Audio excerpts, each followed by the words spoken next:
स्वागत करुच्चे YouTube channel Odisha study hub रे। तो पिला माने आज ठारू आम +3 5th सेमेस्टर ओडिया ऑनर्स जो कोर पेपर 11 रही अछि तो ताको आज आम पढ़ा आरंभ करवा एटा कोर पेपर 11। तो यही कोर्स रे समस्त पाठ को सरल भाषा रे परीक्षा उपयोगी भाव रे एवं लाइन बाय लाइन बुझा बुझेगा पिला माने। तो आज प्रथम क्लास रे आम केवल पाठर परिचय लेखक परिचय एवं पाठर जो पृष्ठभूमि विषय रे आलोचना करवा। बुझिला कौन विषय आलोचना करवा ना पाठर परिचय परिचय और लेखक परिचय और पाठर पृष्ठभूमि को आलोचना करवा। बुझला जो मैंने चैनल को प्रथम थर आछंते चैनल को सब्सक्राइब करदेव और बेल आइकन को प्रेस करी ऑल नोटिफिकेशन ऑन करदेव जहाँद्वारा परवर्ती वीडियो आप सर्वप्रथमे पाइपर। तो देख पिला माने तो आज टॉपिक टी होची तो प्रथम यूनिट जोटा कि रही मो समय ओडिशा। बुझला मो समय ओडिशा जोटा कि रही अछि। तो मो समय ओडिशा यार लेखक होचंती कृष्णचंद्र पाणिग्राही। तो से 6टी परिच्छेद रे याकू आलोचना करा जायछि एटा। बुझिला तो प्रथम परिच्छेद जो रही अछि आज क्लास टाइम आरंभ करवा। बुझिला लेखक परिचय पाठर परिचय और पृष्ठभूमि। तो देख आरंभ करवा। तो देख पिला माने मु आपन को गोटे प्रश्न पचारुछि जे आज ठारू प्राय 50 वर्ष पूर्वर ओडिशा एवं वर्तमान ओडिशा यहा भली थिला कि। तो मु प्रश्न करुछि कि पिला माने आज ठारू 50 वर्ष पूर्व ओडिशा एवं वर्तमान ओडिशा एबे जो चली वर्तमान ओडिशा एका भली थिला कि पिला माने ना। कहीं देख कारण समय बदली लोकों चिंताधारा मध्य बदली भाषा बदली शिक्षा व्यवस्था मध्य बदली समाज बदली खाइबा पिंधिबा रहिबा शैली सबु गुड़ाक बदली जाइए। बुझला तो यही परिवर्तन को आम यही पाठ रे जानिबा एटा। बुझला तो ये जो परिवर्तन होइछि पूर्व ओडिशा जो पूर्वर ओडिशा थिला एवं वर्तमान ओडिशा मध्य जो परिवर्तन होइछि ताहा विषय सब आम जानिबा। तो देख तो पाठर नाम कहीं मो समय ओडिशा है पिला माने देखंतु मो अर्थ हेउची लेखक निजर। तो मो अर्थ हेउची लेखक निजर समय अर्थ हेउची कौन पिला माने जे जो काल रे बंचुतिले समय अर्थात से लेखक जो काल रे बंचुतिले आ ओडिशार अर्थ हेउची जे ओडिशार लोक भाषा समाज और संस्कृति अर्थात लेखक निज समयर ओडिशार चित्र को यही प्रबंध रे उपस्थापन करिसंती जोटा कि मो समयर ओडिशा। बुझला तो मो समयर ओडिशार अर्थ होउची जे लेखक निज समयर जो ओडिशार चित्र को यही प्रबंध रे उपस्थापन करिसंती सेति पई तार नाम दिया मो समयर ओडिशा।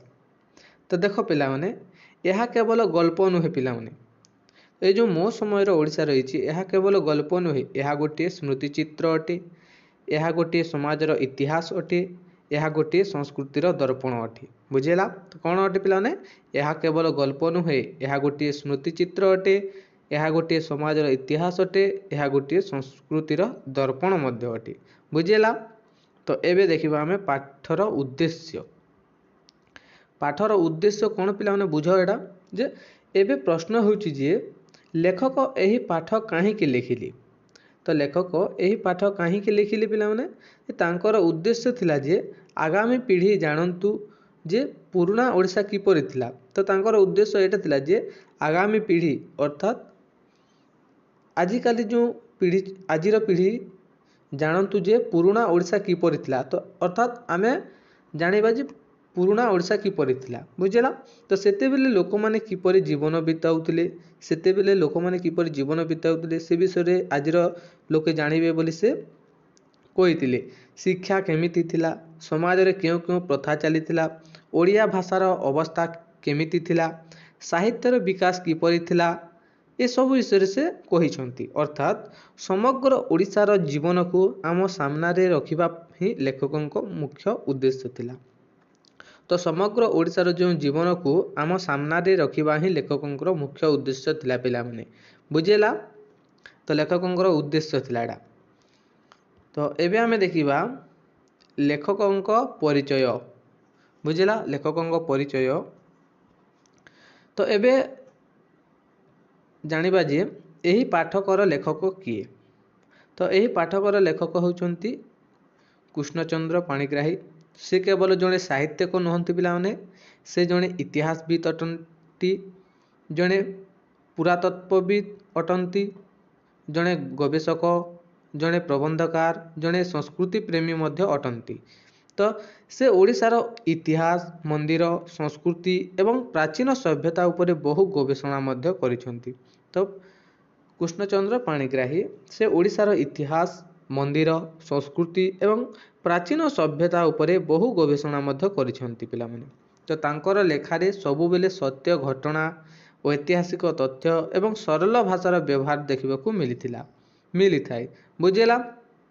ତ ସେଥିପାଇଁ ତାଙ୍କ ରଚନା ପଢ଼ିଲେ ଆମକୁ ଇତିହାସ ମଧ୍ୟ ଜଣାପଡ଼େ ଏବଂ ସାହିତ୍ୟର ଆନନ୍ଦ ମଧ୍ୟ ମିଳିଥାଏ।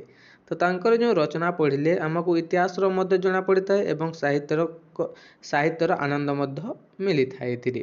ବୁଝିଲା? ତ ଏହି ପାଠରୁ କ'ଣ ଶିଖିବା ଆମେ ପିଲାମାନେ ଯେ ଦେଖ, ଏହି ପାଠରୁ କ'ଣ ଶିଖିବା?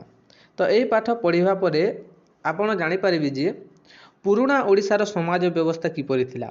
ତ କ'ଣ ପ୍ରଥମ ପଏଣ୍ଟ ହେଉଛି ଯେ ପୁରୁଣା ଓଡ଼ିଶାର ସମାଜ ବ୍ୟବସ୍ଥା କିପରି ଥିଲା, ଓଡ଼ିଶାର ଅବସ୍ଥା କିପରି ଥିଲା, ଓଡ଼ିଆ ଭାଷାର ବିକାଶ କିପରି ଥିଲା, ସାହିତ୍ୟର ପ୍ରଗତି କିପରି ଥିଲା, ସାମାଜିକ ରାଜନୀତି, ସଂସ୍କୃତି ଓ ପରମ୍ପରା କିପରି ଥିଲା, ଓଡ଼ିଆ ଜାତିର ପରିଚୟ କିପରି ଥିଲା, ସେସବୁ ବିଷୟରେ ଆମେ ଜାଣିବା ଏ ମୋ ସମୟର ଓଡ଼ିଶା ଗଳ୍ପଟି ପଢ଼ିଲା ପରେ। ବୁଝିଲା?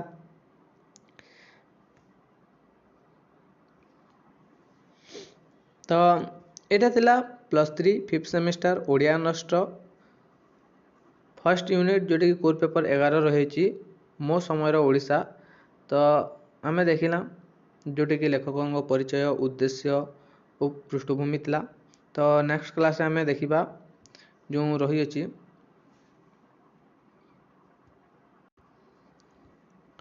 ପ୍ରଥମ ପରିଚ୍ଛେଦ। ବୁଝିଲା?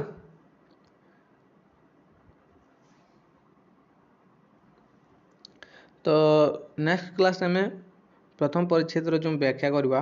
ବୁଝିଲା?